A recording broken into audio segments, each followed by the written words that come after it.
Greetings, Scotty Reed here with a Black Talk Radio news report and commentary.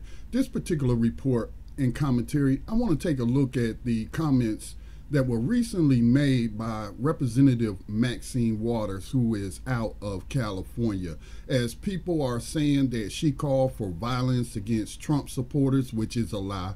She called for Trump officials to be confronted after reports of people like Sarah Sanders being denied service in a restaurant and others who have been confronted out in these streets. But I will also point out that Antifa, which I support, and I did do a program with Darrell, Lamont, Jenkins, who was with Antifa Philadelphia, and I support confronting these racists in the streets by any means necessary. So let me make this clear up front, because I know how conservatives operate and racists operate.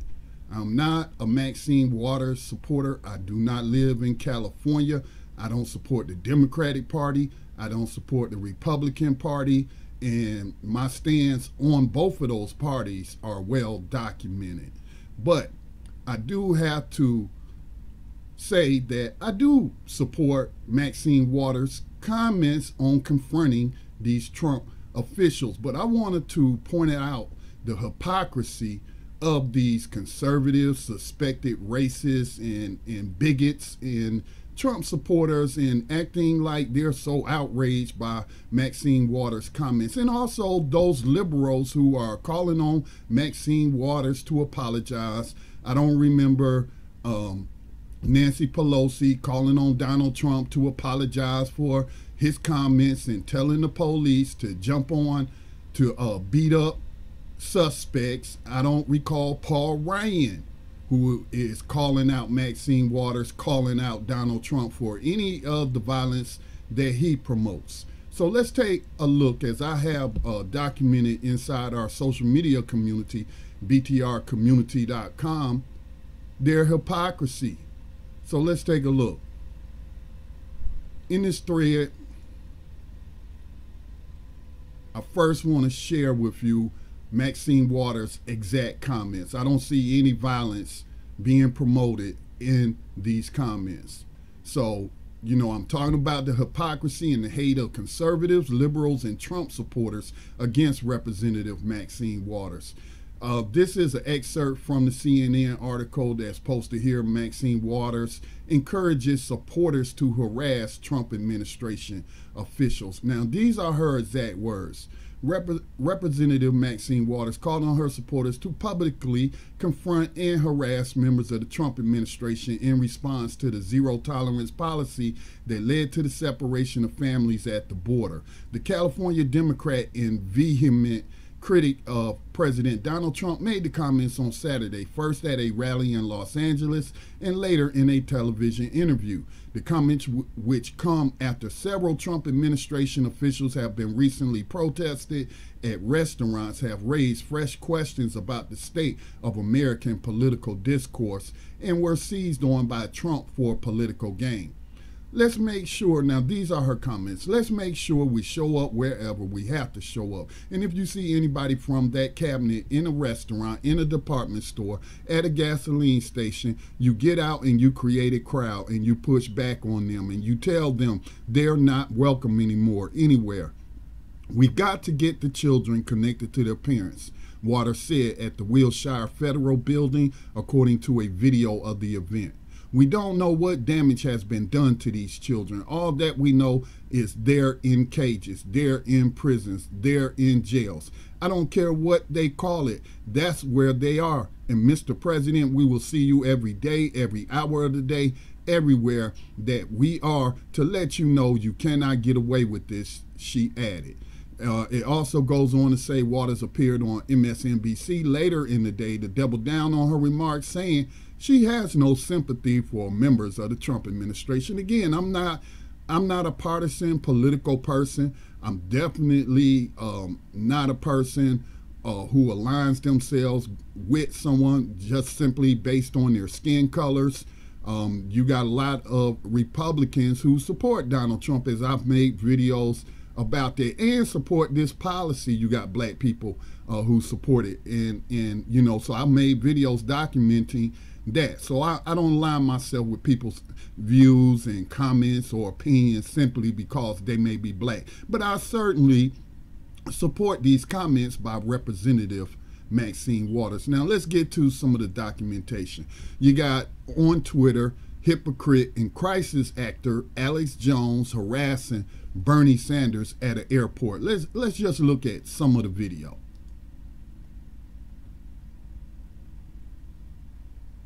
The aircraft will be roughly begin boarding at about 25. Oh, they didn't know Bernie Sanders. Dude, no, come on, not right now. No, Senator. This is Alex Why'd you say white people didn't know what it's like before?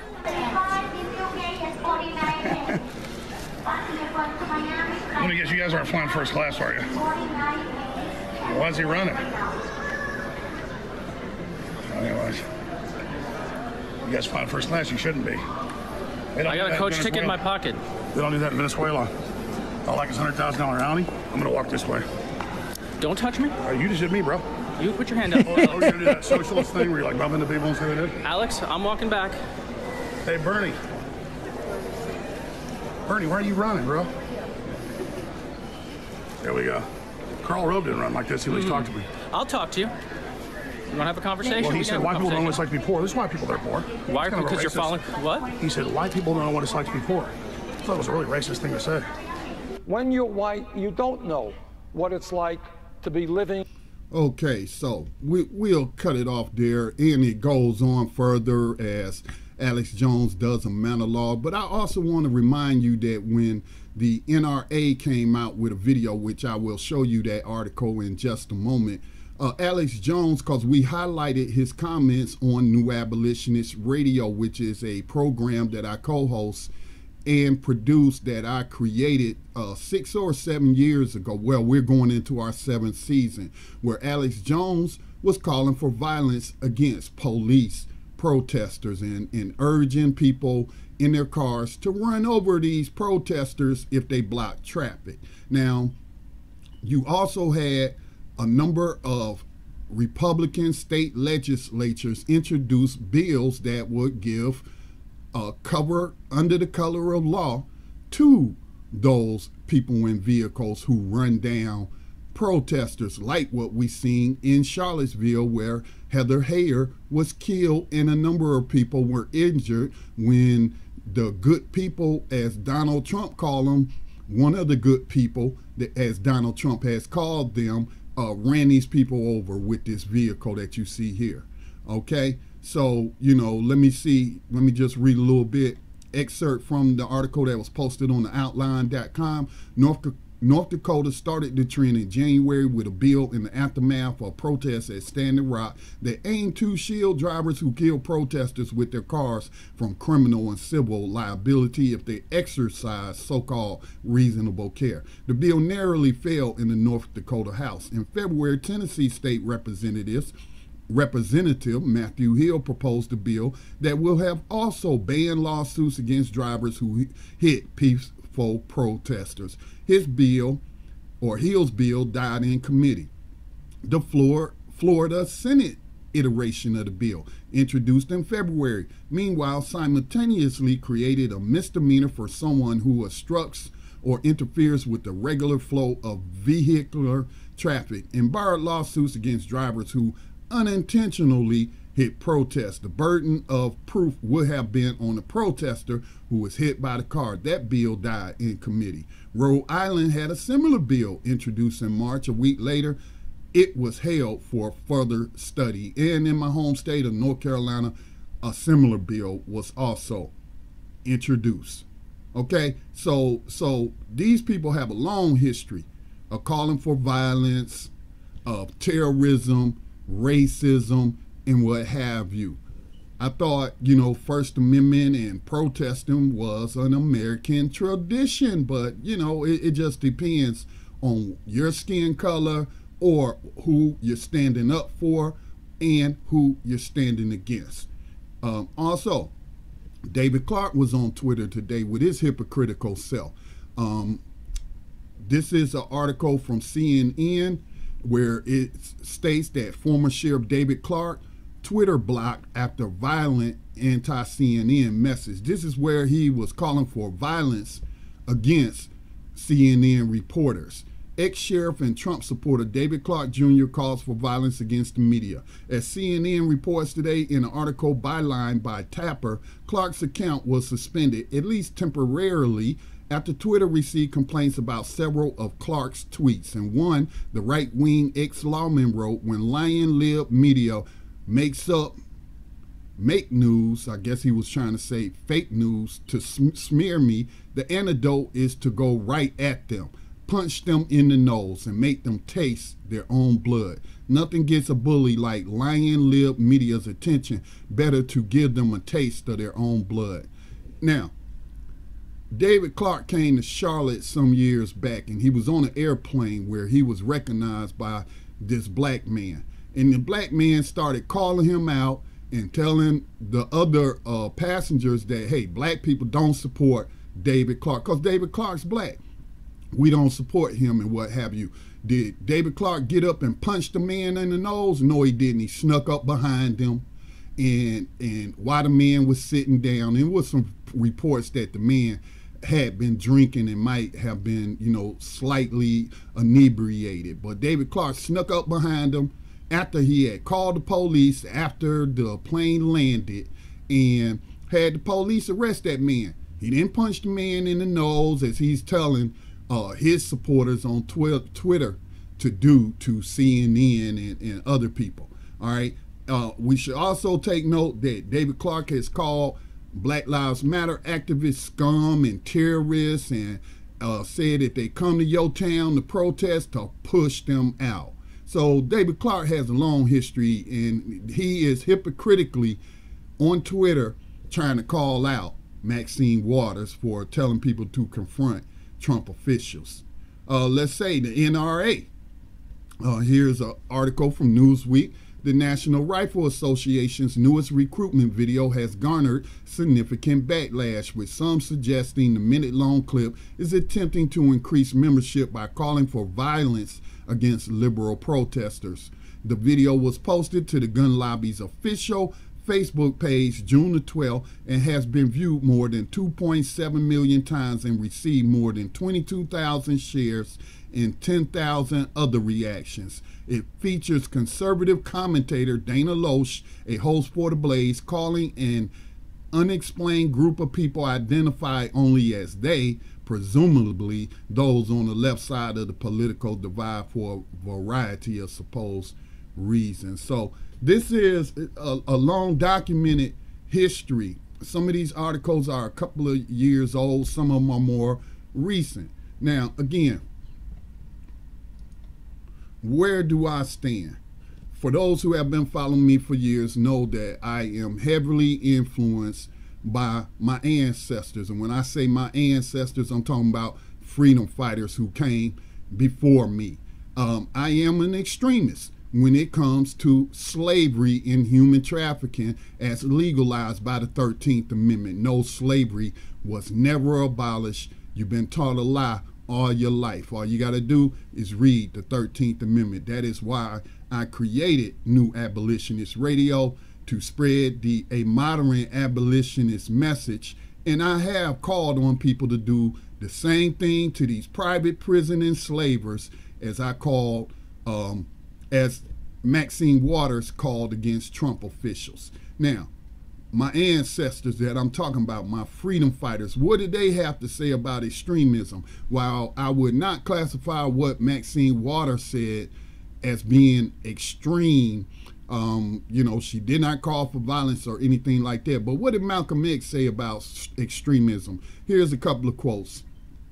You're living at a time of extremism, a time of revolution, a time where there's got to be a change. People in power have misused it, and now there has to be a change, and a better world has to be built. And the only way it's going to be built is with extreme methods. And I, for one, will join with anyone. Don't care what color you are, as long as you want to change this miserable condition that exists on this earth. Next quote by Malcolm X. I think the only way one can really determine whether extremism in defense of liberty is justified is not to approach it as an American or a European or an African or an Asian, but as a human being. If we look upon it as different types, immediately we begin to think in terms of extremism is good for one and bad for another, or bad for one and good for another. But if we look upon it, if we look upon ourselves as human beings, I doubt that anyone will deny that extremism in defense of liberty, the liberty of any human being, is no vice. Well, obviously, Malcolm X was incorrect in his assessment, because we got people today calling Maxine Waters' comments to confront fascist officials of the Trump administration in public spaces extreme. Another ancestor, an abolitionist ancestor. This is what Frederick Douglass had to say. Those who profess to favor freedom and yet depreciate agitation are people who want crops without plowing the ground. They want rain without thunder and lightning. They want the ocean without the roar of its many waters. The struggle may be a moral one, or it may be a physical one, or it may be both. But it must be a struggle. Power concedes nothing without a demand. It never did, and it never will. Again, Frederick Douglass. And again, I have not taken this view just because of what Maxine Waters has said. As you can see here, I did an interview. I think this was earlier this year, and where I interviewed Darrell Lamont Jenkins, who was with Antifa Philadelphia. Okay, you can check out that podcast. Just type in Antifa on blacktalkradionetwork.com. You'll see some of the posts I have made. You'll also find this podcast interview that I did with Darrell Lamont Jenkins. So I'm down with Antifa. I'm like Malcolm X. I don't care what color you are. If you're using extremism in defense of liberty and against racist terrorists in the streets, I don't got a problem with it, and I encourage you, because the government is doing nothing to protect people from terrorism. We got a president in Donald Trump who encourages terrorism against U.S. citizens. And here is a wanted poster I put out maybe 2 years ago, might have been 3 years ago. I put out a wanted poster on George Zoley, who is the CEO of the Geo Group, the second biggest investor in the prison system. Again, Geo Group is also the second largest multinational private prison corporation. They run the entire prison system in Australia as well. And right now, they are profiting even more with the rounding up of refugees from countries that have been destabilized by the United States. He's making many, many, many more millions, as I documented a couple of years ago after Donald Trump was elected, how he was making so much money. All right. So let's not fall for the fake outrage of these conservatives who for a very long time have been calling out their supporters to commit acts of violence, as they have done throughout U.S. history. This has been Scotty Reed with a Black Talk Radio News report and commentary. Please support independent media production. Make a donation to the Black Talk Media Project, a North Carolina-based new media nonprofit. Peace.